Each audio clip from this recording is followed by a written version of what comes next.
नमस्ते प्रणाम, मैं मिस्टर रेडो और मैं आ रहा हूँ 22 अप्रैल को Ekana stadium Lucknow super giants team को जिताने के लिए और सपोर्ट करने के लिए।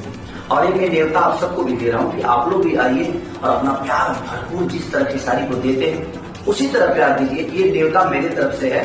और 22 तारीख को एक ही काम नहीं करने, कुछ और काम करने भी आ रहा हूँ, यानी कि एक बहुत खूबसूरत गाना आप सबके बीच में लेके आ रहा हूँ। और हो सकता है कि स्टेडियम में आप सबके साथ झूमूं भी, गाऊं भी और नाचूं भी।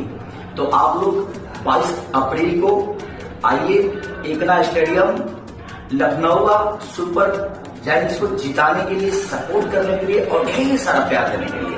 आईपीएल में अपनी फेवरेट टीम को सपोर्ट करने के लिए खेसारी भैया 22 अप्रैल को आपको स्टेडियम में मिल जाएंगे। अगर आप खेसारी भैया से मिलना चाहते हैं या फिर खेसारी भैया के साथ डांस करना चाहते हैं तो आप 22 अप्रैल को स्टेडियम जरूर आइएगा। और हम आपको बता दें दोस्तों, ये अपने यूपी और बिहार की टीम है जिसको सपोर्ट करने के लिए खेसारी भैया आ रहे हैं। अपनी टीम का प्रोत्साहन करने के लिए खेसारी भैया 22 अप्रैल को आ रहे हैं।